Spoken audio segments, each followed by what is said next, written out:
She didn't just yell. She didn't just glare. My sister kicked my 6-year-old daughter in front of everyone at my father's birthday party, and my parents laughed like it was a joke. Please stay with me as I walk you through this painful memory. If my story means something to you, don't forget to like, share, and subscribe. It helps more than you know. It was my father's 70th birthday. We were at his house. Nothing fancy, just a small family gathering with food, drinks, and way too much ego packed into one living room. I brought my daughter Lila with me. She's 6, bright, full of life, talks a mile a minute, and sees the world like it's made of magic. This was her first time seeing some of the extended family in over a year. Lila was excited. She was showing her grandma a drawing she made of Grandpa, proudly pointing out the details.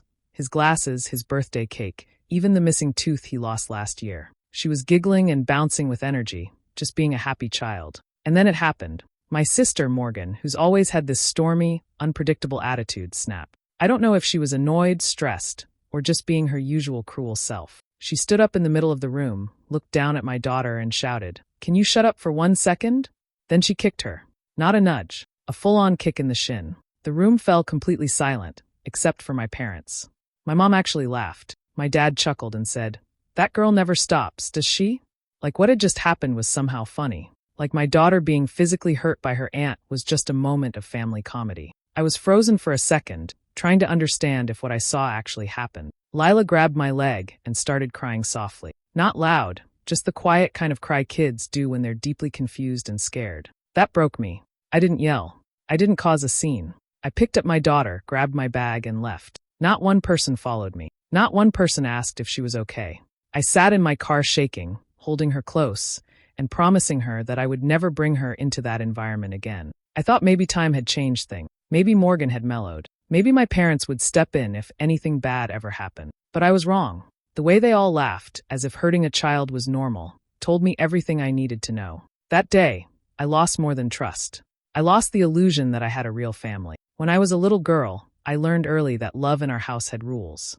And those rules never protected me. Morgan was the golden child. Always praised, always defended. If she got a bad grade, it was the teacher's fault. If she broke something, someone else had left it in her way. And when she hurt me, physically, emotionally, it didn't matter. It was somehow still my fault. I remember one time, I was around 9 years old. We were running up the stairs after dinner, and Morgan, 2 years older and always stronger, pushed me from behind. I tumbled all the way down, landing hard on my arm. I cried out in pain. My mom rushed over, but not to me, to Morgan. "What happened?" she asked. Morgan shrugged and said, "Jessica was in my way."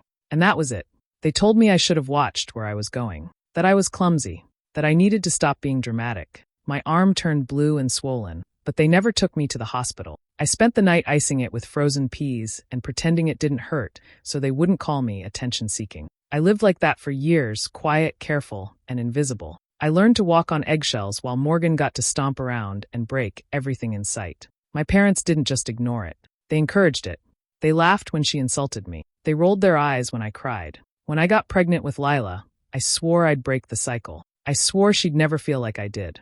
I promised myself that her home would be safe, her family loving, her voice heard. But the moment Morgan kicked her, and my parents laughed, it was like the floor dropped out from under me. I saw my own childhood flash before my eyes. The pain, the silence, the way no one stood up for me. Now it was happening to Lila. That moment hurt more than the kick, because I realized I had brought my daughter into the very same cycle I thought I'd escaped. I trusted people who had already shown me who they were. I used to tell myself that maybe I exaggerated the past, that I was too sensitive, or that things would change with time. But seeing their reaction to Lila's pain reminded me, this family was never safe. Not for me, and definitely not for her.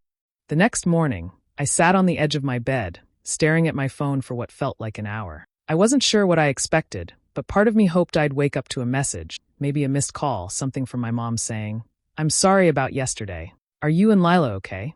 But there was nothing, just silence.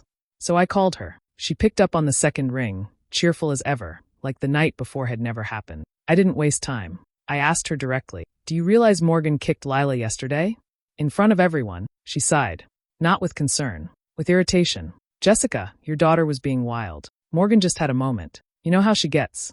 You're blowing this out of proportion." I was stunned. I didn't even know how to respond. I said, "She's 6, Mom. She was just talking. That doesn't justify being physically hurt." But she brushed me off. "She talks too much, Jess. And you never discipline her. You're always so sensitive." That word, sensitive, It felt like I was 9 years old again, crying with a bruised arm while they rolled their eyes. I ended the call before I said something I'd regret. Then my dad called later that day. I thought maybe, just maybe, he'd be the voice of reason. But all he said was, "It's not that deep. Morgan didn't mean it. Don't turn this into a family war." A family war? I was asking for accountability, for a simple, human reaction to a child being hurt.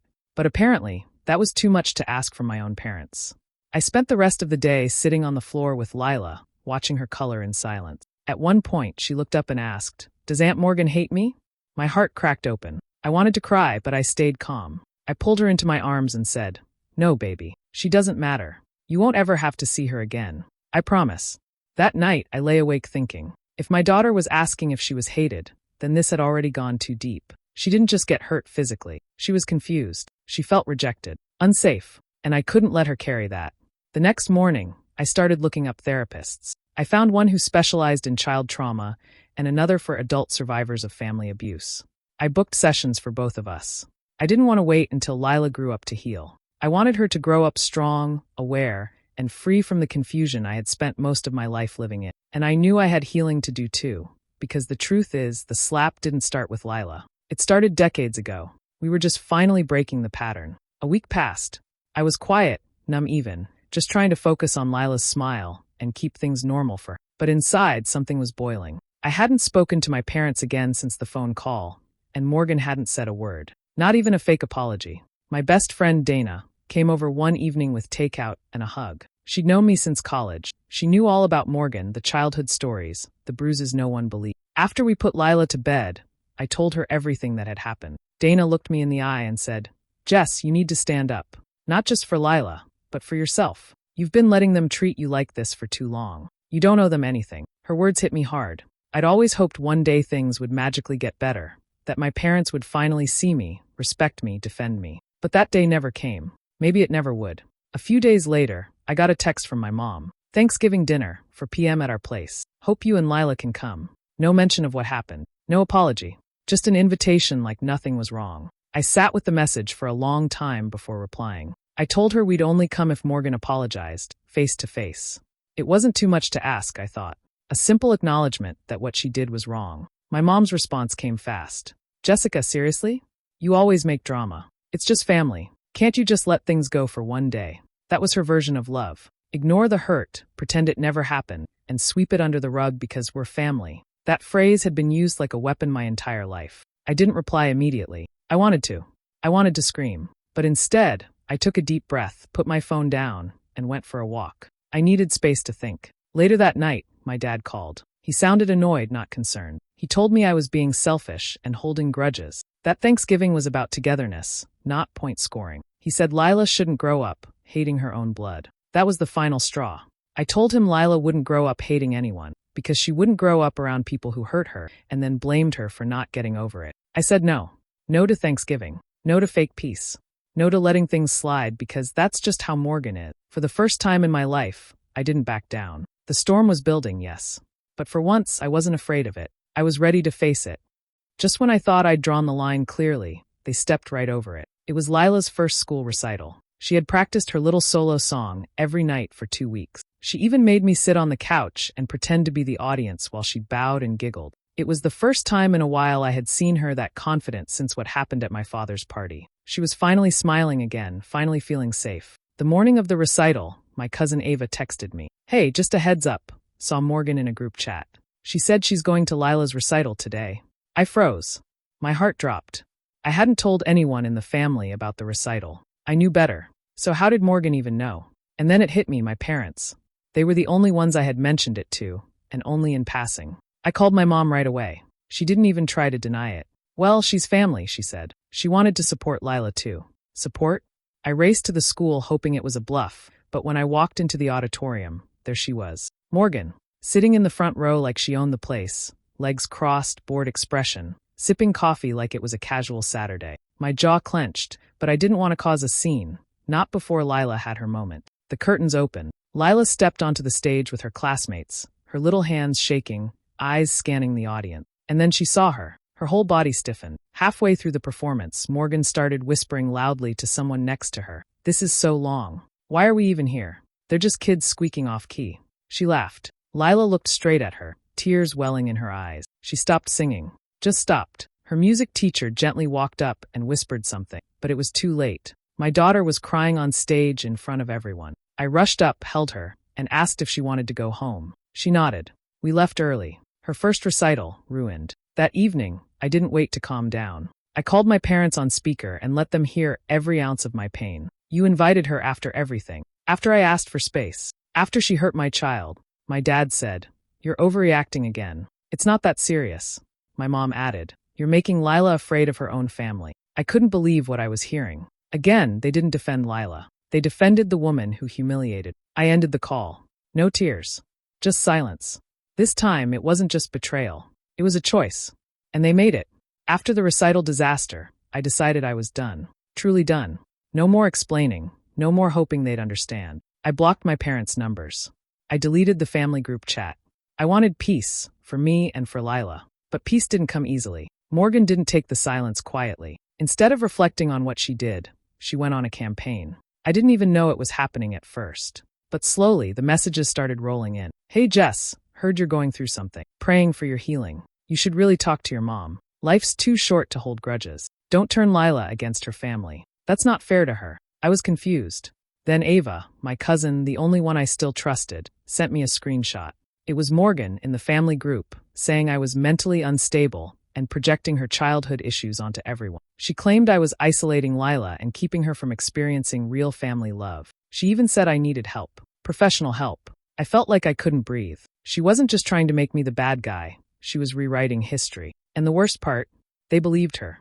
Aunt Cheryl messaged me saying, "You've always been sensitive. You and Morgan are just different personality. She's blunt, you're emotional. It doesn't mean she's evil." Uncle Darius added, "Jess, Morgan told us you've had breakdowns before. Maybe talk to someone." I hadn't had a breakdown. I'd had a boundary. But in this family, Morgan's cruelty was called blunt honesty, and my pain was labeled drama. Her kicking my daughter?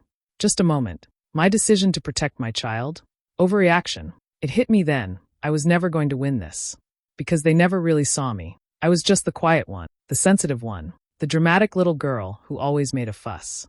And now, I was the mother turning her daughter into the same problem. I didn't cry. Not this time. I felt something colder. A kind of stillness that comes when you finally give up on trying to be understood by people who never wanted to understand you in the first place. I opened my contacts. One by one, I deleted every family number except Ava's. I blocked the rest. No more phone calls. No more visits. No more pretending. I told Lila the truth in simple words. We're going to take a break from some people, because sometimes even family doesn't treat us the way we deserve. She nodded and went back to coloring. No questions. No tears. Maybe she understood more than I thought. And as strange as it sounds, for the first time, I felt safe. Not because they changed, but because I finally walked away. 3 years passed. Quietly, steadily, I rebuilt our lives from the ground up. It wasn't easy. I had to learn how to exist without the background noise of guilt, obligation, and second chances that never came. But every small step forward brought peace. I got a new job. Nothing fancy, just a front desk role at a dental clinic, but it came with better hours and decent health benefits. I moved us into a 2-bedroom apartment that had real sunlight and a little balcony where Lila planted tiny flowers in plastic cups. We decorated it ourselves, stickers on her door, art on the fridge, and photos of just the two of us on the walls. Lila started a new school. It took a while, but she found her place. She joined the after-school art club and made 2 best friends who came over for sleepovers and dance parties. Her laughter became normal again. Her light came back. I watched her one morning as she stood in the mirror, brushing her own hair, humming a tune from her favorite cartoon, and I thought, this is what healing looks like. Not perfect, not sudden, but real. I still thought about the past sometime, about the slap, the silence, the betrayal. I didn't miss them, but I did feel the loss in quiet moments, birthdays, holidays, times when the absence of family was loudest. But even those moments got easier. We made our own traditions. Lila started calling Thanksgiving our gratitude picnic. We'd pack food, go to the park, and just be together. Then one Thursday afternoon, everything paused. I was behind the desk, checking appointments, when the front door of the clinic opened, and there she was. Morgan. She hadn't aged a day. Same sharp jaw, same heavy stare, same air of walking like she owned the space around her. She didn't look surprised to see me. She looked like she came because of me. "Hey," she said casually, like we had spoken last week. I stared at her, unsure whether to run or scream. "I didn't know where else to go," she continued. I need help. I lost my job. I've been evicted. I thought maybe we could talk. The room felt too quiet. The air too thick. All the peace I had worked for started to rattle. I didn't say anything. I couldn't. Not yet. She stood there, waiting for a reaction, like she expected me to crumble, to feel sorry, to rush in and save her like old time. But I just looked at her. After everything, she had come here, into the life I built without her. And for the first time, I realized something simple and strong. She didn't belong here anymore. She came back the next day.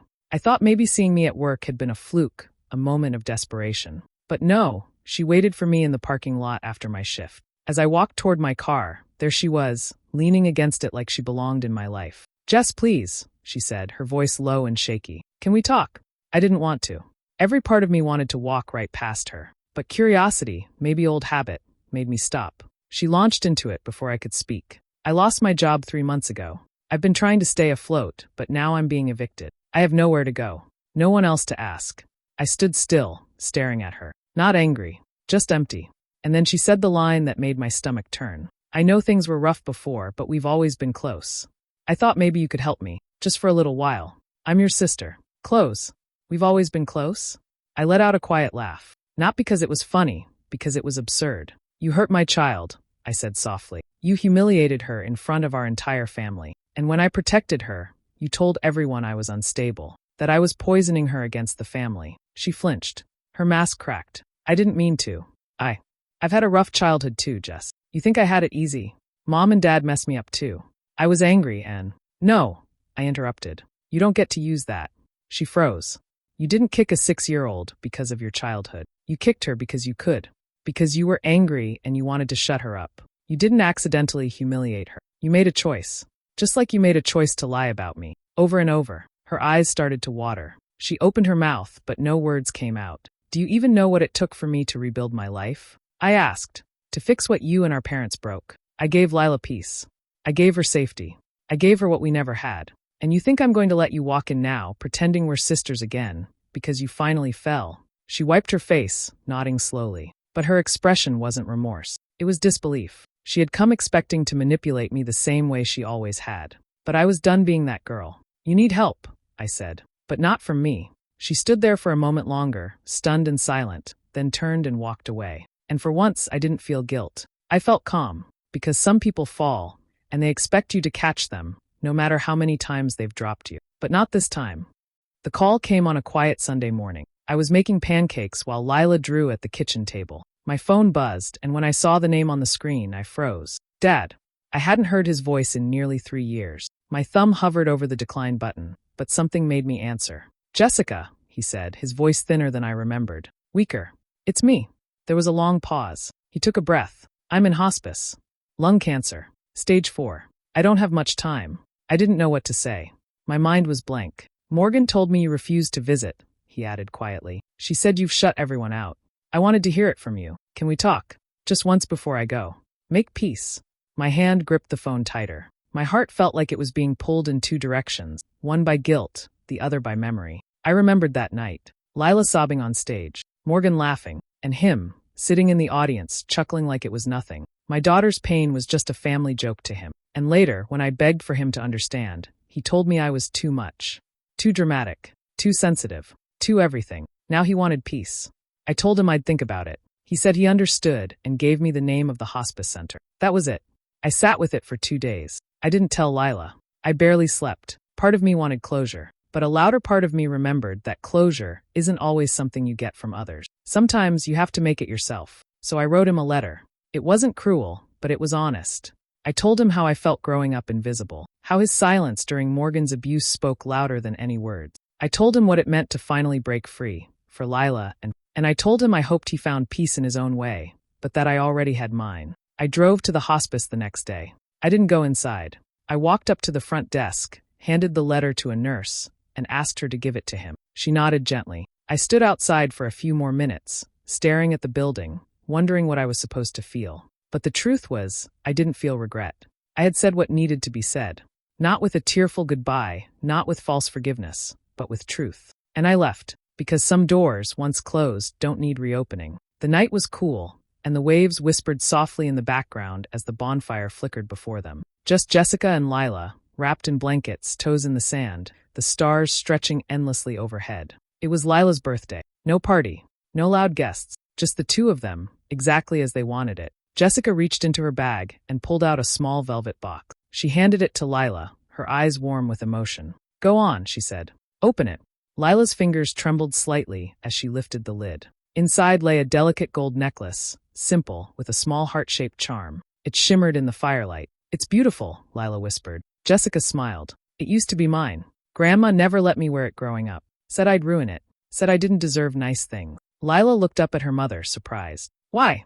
Jessica shrugged gently. "Because she saw me through her own pain. Not as a daughter, but as a reflection of everything she hated in herself." Lila was quiet. Jessica reached out and helped clasp the necklace around her daughter's neck. "But I see you clearly," Jessica said softly. "You are everything I wish I had growing up, and you deserve everything good in this world." The fire crackled between them as the wind carried the scent of salt and wood smoke. "I spent so long trying to earn their love," Jessica continued, "trying to fix something that wasn't mine to fix. But not anymore." She looked at Lila, eyes full of certainty. "We don't have to carry other people's pain. Not anymore." Lila leaned her head on her mother's shoulder, the necklace warm against her chest. "I'm glad you chose me, Mom." Jessica kissed the top of her head. "I'll always choose you." There were no cameras, no posts, no forced smiles for family who didn't deserve to be there. Just 2 generations of healing, sitting in the glow of a fire, choosing peace over pain. Jessica didn't feel victorious. She felt whole. Not because she'd gotten even. Not because she'd said the perfect words or delivered a dramatic ending. But because she'd finally walked away and didn't look back. And that, she realized, was the real revenge. To break the cycle. To choose love. To give her daughter what no one ever gave her. Freedom. Do you think Jessica made the right choice by turning her back on the people who hurt her? Or should she have given them another chance for the sake of family? Share your thoughts in the comments. I'd really love to hear what you think. And if stories like this speak to you, don't forget to hit subscribe and turn on the notification bell so you never miss a moment.